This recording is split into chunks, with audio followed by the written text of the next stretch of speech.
parler aujourd'hui des 3 niveaux de la connaissance. Les 3 dimensions de la connaissance. Et entendez par connaissance un certain type de savoir. Et il y a des gens qui prétendent connaître Dieu, mais en vérité qui ne connaissent pas Dieu, qui sont au premier niveau de la connaissance.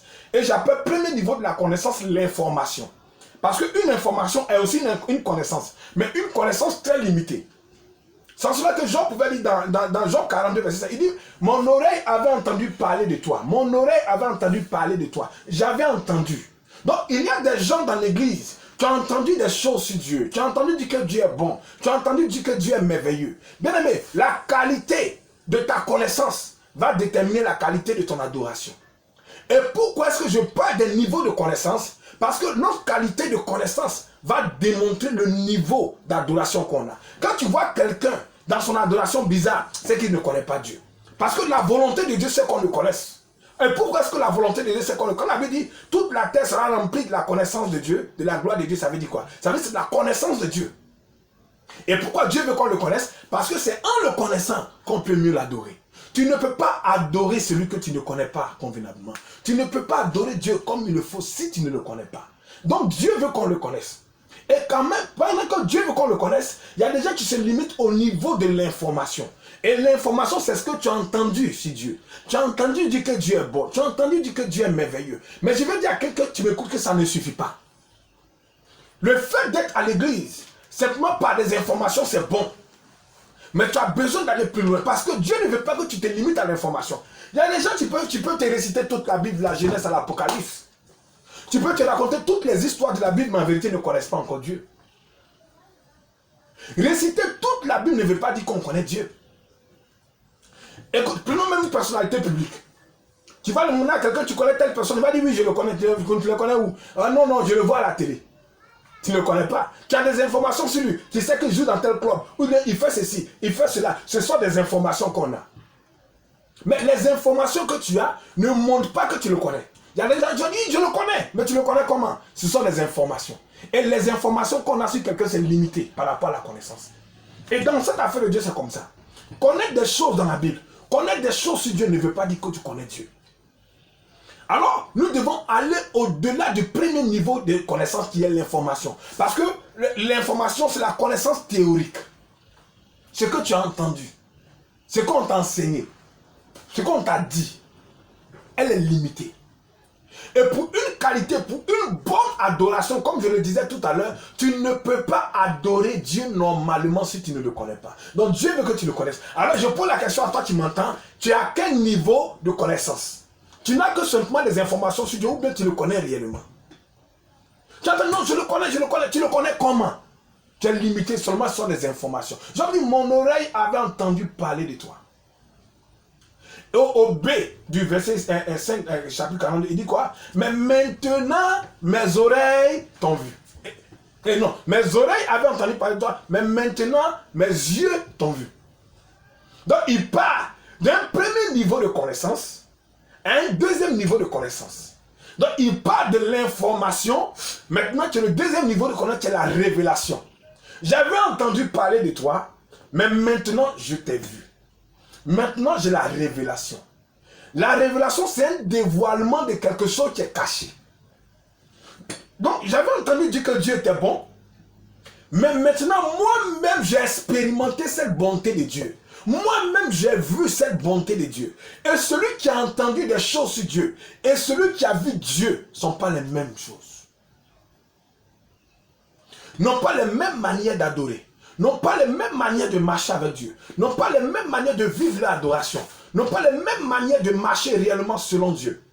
Parce que celui qui a entendu, il y a des gens qui vont à l'église par information. Ils vont à l'église parce que les papas vont à l'église, ils vont à l'église parce que les mamans vont à l'église, ils vont à l'église parce que les grands-pères vont à l'église. Mais ils ne vont pas à l'église parce qu'eux-mêmes, ils ont une révélation de Dieu. Et Dieu veut qu'on dépasse l'information pour aller dans la révélation. Quelle est la révélation que tu as de Dieu? Mais du coup, nous devons savoir dans ces deux niveaux. Ça ne dépend pas de nous. Hein. C'est vrai, ça dépend de notre recherche, de notre envie, de notre amour, de ce qu'on veut. Mais le premier niveau, tu vois, c'est l'information. Tu ne choisis pas d'entendre, mais ça vient à toi. J'ai entendu. Tu comprends? C'est-à-dire que c'est quelqu'un qui a parlé et puis tu as entendu. La révélation, c'est quelque chose qui s'est passé et puis tu as vu. Donc les deux niveaux de connaissance, quand bien même qu'elles sont bonnes, mais elles sont limitées. Maintenant, le troisième niveau de connaissance, c'est la relation. La relation. Tu comprends? L'information, la révélation, la relation. Donc Dieu ne veut pas qu'on se limite à l'information. Qui est Dieu? Il est bon, il est merveilleux, oui c'est bon. Mais est-ce que tu l'as expérimenté? C'est la révélation. Et au-delà de la révélation, quelle est la relation que tu as avec lui?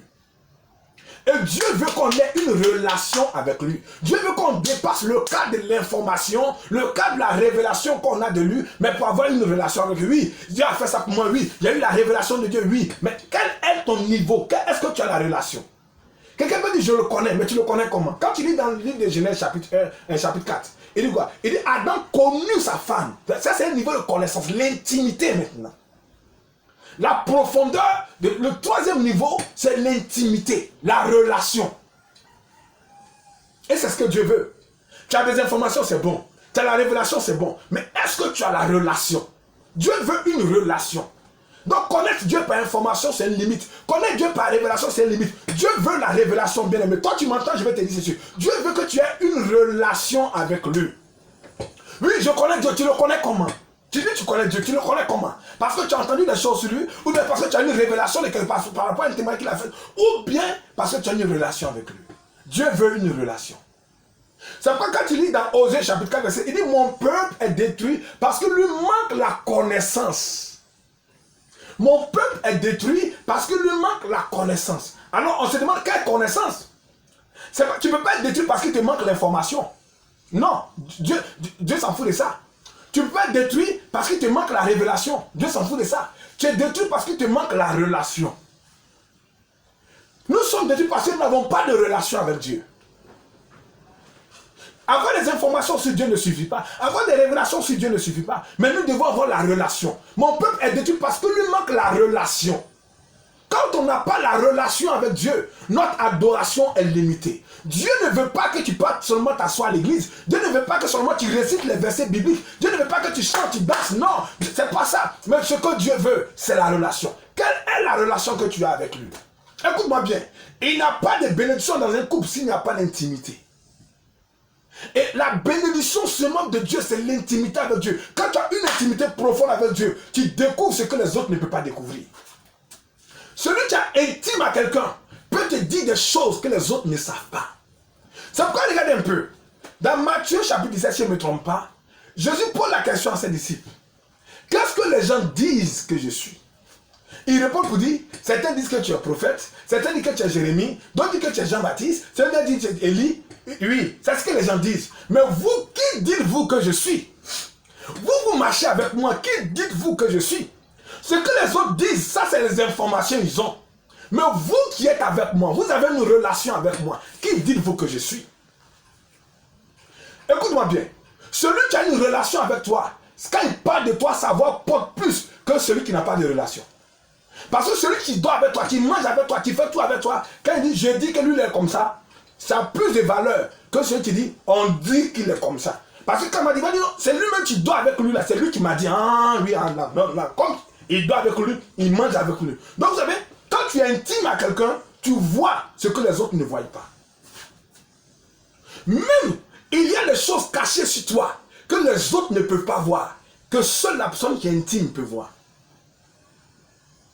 Il y a par exemple des choses que les gens peuvent marcher avec un individu sans voir, mais son mari peut voir, ou bien son épouse peut voir.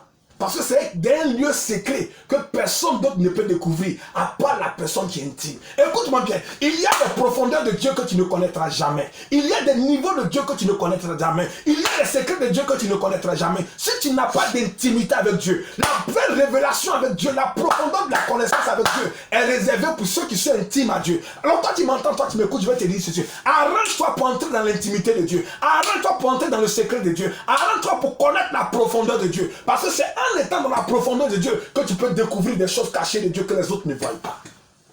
Quittons l'information, dépassons la révélation et entrons dans l'intimité. C'est ce que je veux dire à quelqu'un. Ne te limite pas à l'information. L'information n'apporte pas la bénédiction. Mes oreilles avaient entendu parler de toi. Donc l'information, c'est ce que tu as entendu. La révélation, c'est ce que tu as vu. La relation, c'est l'application. Oui, j'ai entendu. Mais quel est l'état de ce que tu as entendu? Est-ce que tu l'appliques? Il y a eu une révélation. Est-ce que tu l'appliques? C'est l'application. Et l'application, c'est la relation. L'intimité avec Dieu. Entre dans l'intimité de Dieu et tu découvriras qui est Dieu. Celui qui a des informations sur Dieu, quand il parle de Dieu, est limité. Mais celui qui est dans l'intimité de Dieu, quand il parle de Dieu, est profond. Entrons dans l'intimité de Dieu. Si nous voulons découvrir des grandeurs, si nous voulons découvrir des choses cachées en Dieu, si nous voulons découvrir des choses merveilleuses de Dieu. Waouh, celui qui entre dans l'intimité de Dieu peut te dire, j'ai vu la gloire de Dieu, j'ai vu la gloire de Dieu, j'ai vu la puissance de Dieu, j'ai vu Dieu à l'œuvre, j'ai vu Dieu se manifester. Écoute-moi bien, la qualité de ton intimité, de ta relation, démontrera la qualité de ton adoration. Quand quelqu'un dit, je ne peux jamais reculer, ça dépend de ce qu'il a vu en Dieu. Quelqu'un dit, je ne peux jamais abandonner la main de Dieu, ça dépend de ce qu'il a vu en Dieu. Quelqu'un dit, je suis fou pour Dieu, ça dépend de ce qu'il a vu en Dieu. David était un grand roi, il s'est levé, il a commencé à danser.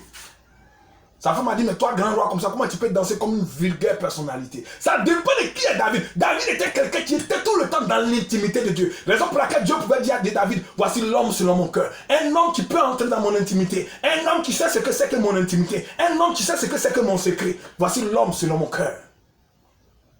Et c'est parce qu'il savait qui était Dieu qu'en tant que roi, il savait que sa royauté n'avait aucun sens. Sa gloire humaine n'avait aucun sens. Il pouvait enlever sa gloire humaine de côté. Il pouvait enlever sa royauté humaine de côté et se mettre à danser comme une vulgaire personne. Oui, pour Dieu, je peux danser comme un fou. Pour Dieu, je peux danser comme une bête. Pour Dieu, je peux faire comme quelqu'un qui n'a pas de sens. Pour Dieu, je peux faire comme quelqu'un qui est anormal. Pourquoi? Parce que j'ai découvert Dieu. Celui qui a découvert Dieu et puis celui qui a entendu les choses sur Dieu ne sont pas les mêmes. La fille de Saül que David avait mariée n'avait pas compris qui était David. Elle ne savait pas que David était dans l'intimité. L'information qu'elle avait de Dieu était autre que ce que David connaissait de Dieu. Quand tu connais de Dieu, tu es fou pour Dieu. Alors bien aimé, demain béni, transcende l'information, entre dans la révélation, mais ça ne suffit pas. Aie une relation. Que Dieu te bénisse et que sa grâce t'assiste.